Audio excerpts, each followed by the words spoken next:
पहले आपको सुनवाते हैं आखिर बरेलवी विचारधारा से जुड़े कुछ उलेमाओं पर आखिर क्यों लग रहे हैं पाकिस्तान परस्त कट्टरपंथियों के समर्थन के आरोप। और इसमें बरेली के जाने माने मन्नान रजा का भी नाम है, जो लाहौर में जाकर कट्टरपंथी अशरफ आसिफ जलाली को बरेली आला हजरत का वारिस तक करार दे चुके हैं। अल्लाह का बड़ा फजल करम है, ये सब अल्लाह का एहसान है। हमारे मोहतरम कंजुल उलमा हजरत मौलाना मोहम्मद डॉक्टर अशरफ आसिफ जलाली दामत बरकातुहुम आलिया खंजर आला हजरत शान आला हजरत मेरे भाई ताजुल शरिया मौलाना अख्तर रज़ा अज़हरी रहमतुल्लाह अलैह के बाद वारिसे उलूम आला हजरत। तो सुना आपने। अब आपको भारत में एक और हमदर्द की बातें सुनवाते हैं। यह है नागपुर के बरेलवी उलेमा फारूक रिजवी, जो पाकिस्तान के कट्टरपंथी अशरफ आसिफ जलाली की शान में कसीदे पढ़ रहे हैं। अल्हम्दुलिल्लाह, मुझे ये जानकर हद दर्जे मुसर्रत व शादमानी हुई कि हमारी जमात अहले सुन्नत के एक फ़ाल काबिल कद्र मुफक्किर इस्लाम मुदब्बिर अहले सुन्नत कंजुल उलमा हजरतुल अल्लाम डॉक्टर मोहम्मद अशरफ आसिफ जलाली साहब किबला दामत बरकातुहुल कुद्सिया शहर लाहौर में एक अज़ीमुशान कॉन्फ्रेंस बनाम इस्लाम जिंदाबाद कॉन्फ्रेंस वाक़ीदा तौहीद सेमिनार का इनेकाद करने जा रहे हैं। तो आपने एक और मौलवी को सुना। अब आपको मुंबई के बरेलवी उलेमा कलीम रिजवी हनफी का वो ऑडियो सुनवाते हैं जिनमें वो कट्टरपंथी जलाली की तारीफ कर रहे हैं। मोतबर ज़राए से ये ख़बर मिली है कि 2 रोज़ कबल पाकिस्तान में हज़रत मौलाना आसिफ अशरफ जलाली साहब ज़ीद मजदूह को गिरफ़्तार किया गया। जब ये ख़बर मिली बहुत दिली तकलीफ़ हुई, दिल उदास हुआ, ये सोच कर कि वो पाकिस्तान जिसके क़याम में उलमाए अहले सुन्नत ने बेशुमार क़ुरबानियाँ पेश की और अवाम को समझाया पाकिस्तान का मतलब क्या, ला इलाहा इल्लल्लाह, और जिसका बाकायदा नाम रखा गया इस्लामी जमहूरिया पाकिस्तान, वहाँ की मौजूदा हुकूमत का यह अमल इंतहाई काबिल मज़म्मत है। चलिए अब आपको सुनवाते हैं आखिर कैसे जलाली आग उगलता है। हिंदुओं के खिलाफ, कश्मीर के खिलाफ वो लोगों को भड़काता है, ठीक वैसे ही जैसे आतंकी हाफिज सईद करता रहा है। हमें कश्मीर की धरती से हिंदू को भगाना है, हमें कश्मीर की धरती से हिंदू को भगाना है, रगे अहबाब को जालिम के पंजे से छुड़ाना है। यहां से पकड़ा हुआ कश्मीरियों को हुद्दी ने। हमें कश्मीर की धरती से हिंदू को भगाना है, रगे अहबाब को जालिम के पंजे से छुड़ाना है। उठाए सर न कोई फिर कभी भी तख्ते दिल्ली से, बुतों के पूजियों को इस कदर हमने दबाना है। हम देख रहे हैं उनका बुज़दिल मीडिया, बुज़दिल फौज और बुज़दिल मूर्तियों के पुजारी अब उन पर पाकिस्तान की हैबत तारी हो चुकी है। लिहाजा अब इस सिलसिले को मजीद आगे बढ़ाना चाहिए ताकि उनके जालिम पंजों से कश्मीर को आजाद कराया जाए और दुनिया को बताया जाए इस्लाम कल भी गालिब था, इस्लाम आज भी गालिब है। पाकिस्तानी शाहीनों ने इंडियन गिद्ध मारकर ये वाज़े कर दिया है कि सिर्फ कश्मीर ही पाकिस्तान नहीं बनेगा, बल्कि इंशाल्लाह इंडिया भी पाकिस्तान बन जाएगा। हेलो दोस्तों, जय हिंद, जय भारत। कैसे हैं आप सब इस कोरोना काल में? अपना और अपनों का ख्याल रखिएगा। आइए सुनते हैं अपने भारत के कुछ दिमाग के अंधे लालची कटमुल्ले पाकिस्तान जाकर भारत विरोधी पाकिस्तानी कटमुल्लों की हिम्मत बढ़ाते हैं और वही सब भोले भाले मुस्लिम भाइयों को आतंकवादी बनाते हैं। आइए सुने। तो प्लीज़ कमेंट करें और सब्सक्राइब शेयर जरूर करें। आप भूल जाते हैं अक्सर। Dear friends, please I need it but with your more love. Thank you. तो सूफी इस्लामिक बोर्ड सीधे सीधे यहां पर सवाल खड़ा कर रहा है एक तबके पर। वो ये कह रहा है कि ये लोग रहते हिंदुस्तान में, खाते हिंदुस्तान में हैं, लेकिन हिंदुस्तान को ही तोड़ने की साजिश का समर्थन करते हैं और उनके खिलाफ एक्शन आखिर क्यों ना लिया जाए। तो खास पैनल हमारे साथ जुड़ चुका है। मौलाना शहाबुद्दीन रिजवी साहब हैं, मुस्लिम धर्मगुरु सूफी कौसर हसन मजीदी साहब हैं, राष्ट्रीय प्रवक्ता हैं सूफी इस्लामिक बोर्ड के। हमारे साथ जुड़ रही हैं अंबर जैदी, राजनीतिक विश्लेषक।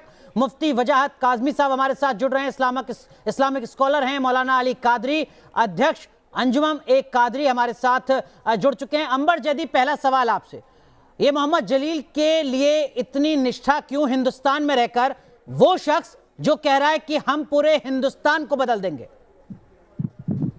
देखिए, सबसे पहला सवाल यही है कि ये इस्लाम या इस्लामिक स्कॉलर या कोई दीनी हमारे कोई नुमाइंदगी तो करने वाले कोई हमारे उलेमा बिल्कुल नहीं हो सकते। ये अपनी राजनीतिक विचारधारा, अपने मुद्दों को पूरा करने के लिए, मंशाओं को, जो उनकी राजनीतिक सपने हैं उनको पूरा करने के लिए वो इस तरीके की बातें करते हैं। एक हिंदुस्तानी, चाहे वो मुसलमान हो, हिंदू हो, इस तरीके की बात अगर अपने देश के लिए इस तरीके के बयान सुनता है, उसके बावजूद भी ऐसे लोगों का महिमा मंडन इस आधार पे होता है क्योंकि वो हमारे धर्म से आते हैं।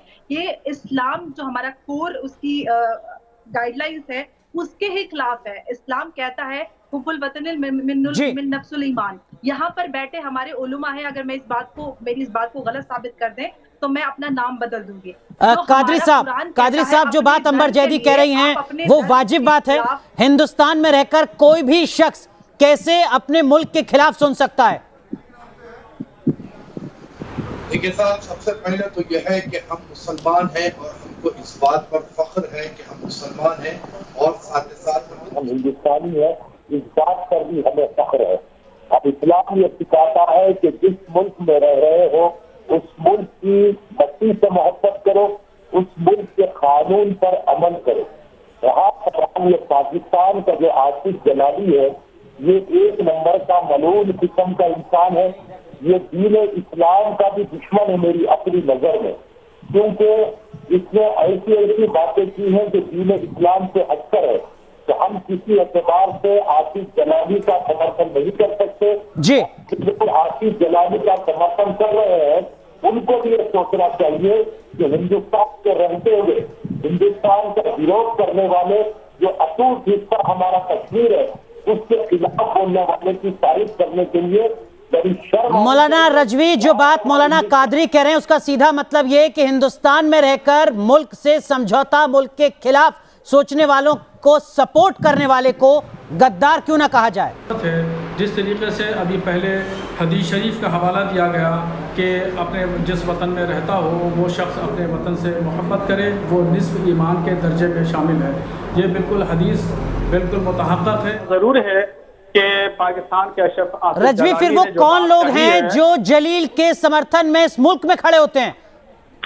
अशरफ आसिफ जलाली ने जो बात कही है उसकी हम भरपूर अल्फाज में मजम्मत करते हैं।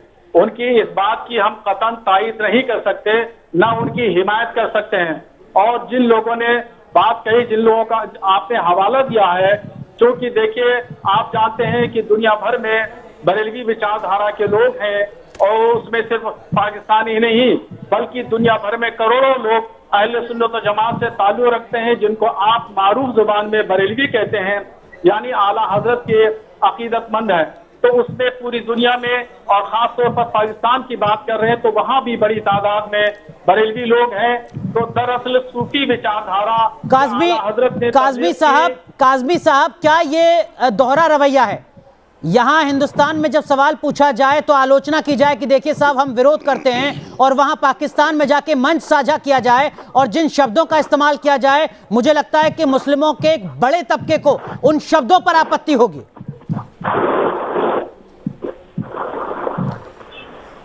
देखिए, मैं आपसे अर्ज कर दूं कि अभी इसकी शाखाएं इस मुल्क में और लंबी हैं और ये अभी किचोचा शरीफ तक भी पहुंचेंगी, चूँकि इसका पोस्टमार्टम अभी शायद वक्त कम होने की वजह से आपने अधूरा किया है। और जो ये मन्नान साहब का आपने बयान दिखाया है, ये आला हजरत के ख़ानदान से हैं।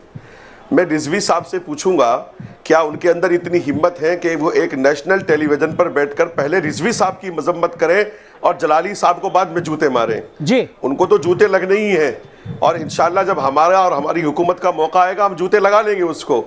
लेकिन पहले ये मन्नान साहब जो आला हजरत के खानवादे से हैं, वो उनकी तायीद कर रहे हैं, क्या ये पहले उनकी मजम्मत करेंगे हम बिल्कुल और तब बाद में फिर जाकर के आसिफ जलाली को जूते मारेंगे? पहले इनसे आप ये पूछ लीजिए। बिल्कुल, आप जूते मारिए और हम भी जूते मारेंगे, आपके साथ में चलेंगे जूते मारने के लिए।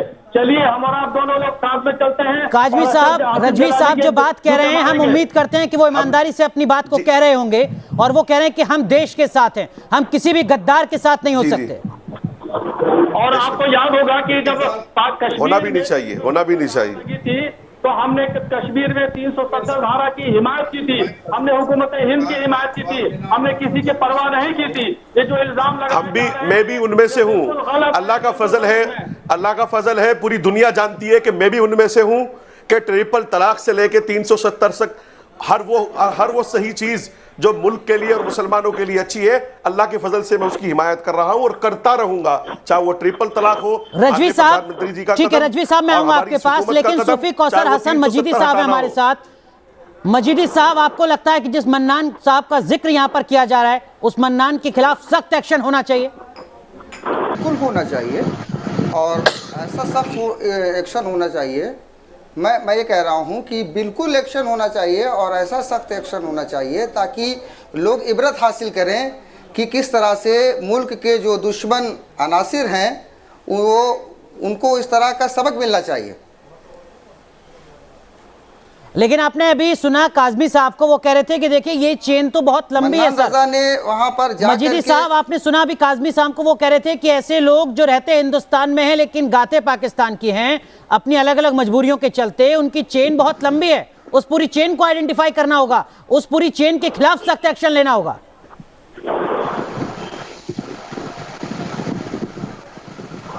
बिल्कुल बिल्कुल, ये बहुत लंबी चेन है। अभी जो भी मेरे साथ बैठे हुए काबिल दोस्त कह रहे थे, जैसा उन्होंने बताया, ये बहुत लंबी चेन है और इन्होंने जहाँ जहाँ का नाम लिया है, इसके अलावा भी बड़े नाम हैं। एक बहुत बड़ा नाम है जो कभी वज़ीर आज़म के बड़े ख़ास हुआ करते थे और जिन्होंने लाखों करोड़ों रुपए की हेरा फेरी भी की थी, उन्होंने भी इसी तरह के खतूत लिखे हुए हैं। एक लंबी फहरिस्त है। मैं ये कह रहा हूँ कि ये जो एक ख़ास ख़ानदान है बरेली का, ये केवल यही एक बात नहीं है कि वो जलाली की हिमायत करते हैं, बल्कि अगर आप जब इस तह में जाएंगे तो इस ख़ानदान के जो विचारधारा है उसने हमेशा मुल्क के लिए इस तरीके के काम किए, इस तरीके के कदम उठाए हैं ताकि इस मुल्क को तोड़ दिया जाए। सबसे अहम मसला ये है कि ये अपनी किसी भी मीटिंग का, अभी किसी जलसे का ये ऑडियो वीडियो नहीं बनाते हैं, उस पर फतवा लगा देते हैं कि देखिए साहब हमारे यहाँ ऑडियो वीडियो बनाना हराम है जी। हिंदुस्तान के बरेलवियों के यहाँ ऑडियो वीडियो बनाना हराम हो जाता है और पाकिस्तान के बरेलवी ऑडियो वीडियो बना लेते हैं। ये दोहरा मापदंड सिर्फ इसलिए है क्योंकि इनके जलसे, इनके जितने भी मीटिंग्स होती है, इनके जितने भी जलसे होते हैं, मारने की बात होती है, काटने की बात होती है, काट के फेंक देंगे, आधा इधर आधा उधर, और फलाने हजरत के दुश्मनों पे खौलता पानी डाल दो और तेजाब डाल दो, वो डाल दो। ये सिर्फ विघटनकारी बातें कर रहे हैं और ये लोग माइंड को ब्रेन वॉश कर रहे हैं, नौजवानों का ब्रेन वॉश करके एक ऐसी फौज बना रहे हैं जो जलाली का जो एजेंडा है हिंदुस्तान को बर्बाद करना, ये उसको आगे ले जा रहे हैं। अंबर जदीद, सुना आपने मजीदी जी को, ये जलाली के एजेंट्स के खिलाफ एक्शन क्यों ना हो? हर दर्शक के जहन में यही सवाल होगा, आखिर देश में रहकर देश को तोड़ने की साजिश करने वालों के खिलाफ सख्त एक्शन क्यों ना लिया जाए? जी बिल्कुल, जो मजीदी साहब कह रहे हैं उन्होंने सारी बातें बिल्कुल सही बोली है। यहाँ तक कि जो मुमताज कादरी, जिन्होंने सलमान तासीर जो पाकिस्तान में पंजाब के गवर्नर थे, उनका कत्ल किया था, उसका भी महिमा मंडन इस तरीके की महफिलों में किया जाता है जो कि मजीदी साहब जिसका बयान दे रहे हैं। और यहाँ तक कि पाकिस्तान में मुमताज कादरी का पूरा मज़ार बनाया गया है, उसका इतना महिमा मंडित इसको किया जाता है और नौजवानों को उनका उदाहरण देकर, उनको प्रेरणा स्रोत बताकर, उनको तहफ़्फ़ुज़े नामूस रसूल के नाम पर जो दूसरे फिरकों से लोग आते हैं उनको इस्लाम से खारिज कर उनको उनका कत्ल करने के लिए उनकी गर्दनें काट देने की बात की जाती है। तो वो लोग जो पाकिस्तान में मार्चों पर जाकर आला हजरत का उनको वारिस बता देते हैं, यहाँ पर वही लोग अपनी महफिलों की वीडियो ऑडियो रिकॉर्ड नहीं करते क्योंकि उनकी कलाई खुल जाएगी। तो इस तरीके की मानसिकता रखना, दोहरे मापदंड इस देश में तो बिल्कुल माने नहीं जाएंगे। कादरी साहब, भले ही वो हिस्सा जो देश के खिलाफ साजिशें रचता है, भले ही वो दोहरे मापदंड रखता है, लेकिन देश की सरकार, कानून को कोई दोहरा मापदंड नहीं अपनाना चाहिए। ऐसे हर किसी गद्दार के खिलाफ सख्त से सख्त एक्शन जल्द से जल्द लिया जाना चाहिए। आप सहमत हैं इस बात से? देखिए साहब, पहली बात तो मैं सबसे पहले ये क्लियर करना चाहूंगा कि हर सुन्नतुल जमात का आदमी बरेलवी नहीं होता, वो अहमद रजा खान साहब का फॉलोवर नहीं होता जी। सारा हिंदुस्तान का जो सुन्नी है वो ख्वाजा गरीब नवाज, ख्वाजा मोइनुद्दीन चिश्ती का फॉलोवर होता है, ये बात जरूर है। लेकिन हर सुन्नतुल जमात जो कादरी साहब जो सीधे सीधे जलाली के समर्थन में खड़ा हुआ है, उसके खिलाफ तो एक्शन होना चाहिए कानून के मुताबिक। इसमें तो कोई दोहरा मापदंड नहीं है। कोई भी सुनिए, जो कोई भी पाकिस्तान के आलिम की या पाकिस्तान की तारीफ करता है, चाहे वो किसी भी धर्म से, किसी भी मजहब से ताल्लुक रखता हो, हमारे इंडियन पेनल कोड के हिसाब से उसके खिलाफ में कार्रवाई होना चाहिए। रजवी जी, बहुत ईमानदारी से, आतंकी का सपोर्ट करने वाला भले ही वो किसी एक तबके का धर्म गुरु ही क्यों ना हो, उसको आतंकी की नजर से क्यों ना देखा जाए?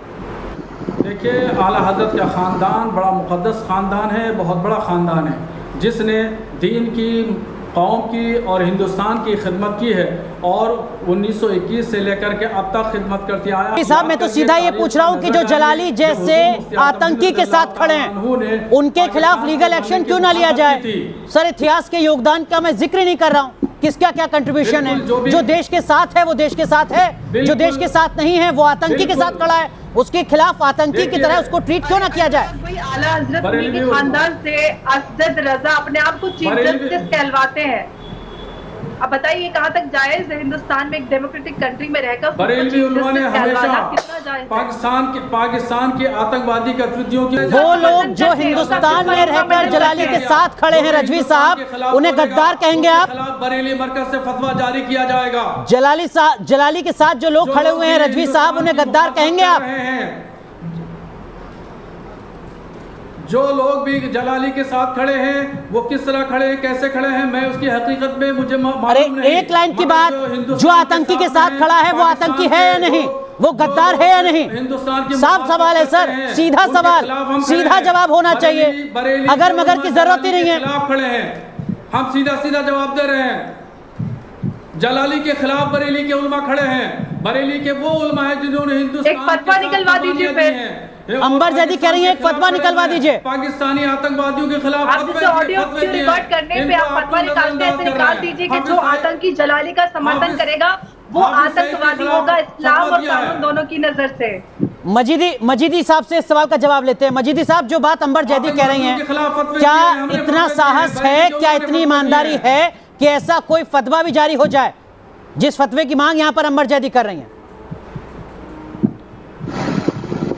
बिल्कुल फतवा जारी होगा। आप इस्तिफ्ता कायम करिए, हम जवाब देंगे, हम फतवा जारी करेंगे। आप इस्तिफ्ता कायम करिए और बताना चाहिए कि जिस विचारधारा की बात कर रहे हैं, इस विचारधारा ने हिंदुस्तान में जो सूफीज़म है, तसव्वुफ है, जिस तसव्वुफ ने हिंदू और मुसलमानों को आपस में जोड़ने का काम किया है, उनके उस तसव्वुफ को तोड़ने के इन्होंने कितने फतवे लगाए। इनके यहाँ से जो फतवों की किताबें लिखी गई हैं, उनमें ये लिखा गया है कि जो शख्स हिंदू को उसके त्योहार की मुबारकबाद देता है वो इस्लाम से खारिज हो जाता है। दूसरी तरफ सूफिज़म ये कहता है कि सुनो सुनो मोहब्बत करो। सूफिज़म हिंदू और मुसलमानों को गले से लगाने के काम करता है। इन लोगों ने हमेशा सूफिज़म को नुकसान पहुंचाया और ये क्या फतवे देंगे? फतवा देने के लिए और हक बात कहने के लिए जिगर होना चाहिए। ये लोग महज अपने रजवी साहब वाले लोग हैं, वो जरूरी जिगर नहीं है। अपने काजमी साहब वक्त बहुत कम है। वाश करके काजमी साहब, क्या जरूरी एक्शन धर्म गुरुओं की तरफ से भी हो पाएगा? सरकार और कानून को छोड़ देते हैं।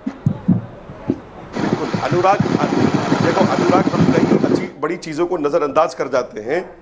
आपने देखा होगा कि जो बंबई वाले रिजवी हैं, उन्होंने कहा कि पाकिस्तान का मतलब क्या, ला इलाहा इल्लल्लाह, और अहले सुन्नत की बड़ी कुर्बानी है पाकिस्तान बनवाने में। मैं कहूँगा हुकूमत से कि ऐसे लोगों के खिलाफ एक्शन होना चाहिए, और इतनी ताकत मेरे अंदर है कि मैं कहूँगा कि जो आसिफ जलाली के साथ हमारे मुल्क का कोई भी किसी भी धर्म का धर्मगुरु खड़ा हुआ है, वो आतंकी है, गद्दार है। बिल्कुल बेहद अहम बात यहाँ पर काजमी साहब आप कह रहे हैं। आपकी इस बात के साथ हमारे साथ इस पैनल में जो बाकी कई धर्मगुरु हैं वो भी जुड़े हुए हैं। उम्मीद करते हैं कि वो ईमानदारी समाज में भी दिखेगी। आतंकी के साथ खड़े रहने वाले धर्मगुरु को आतंकी की नजर से ही देखने की हिम्मत जुटाई जाएगी। बहुत बहुत शुक्रिया।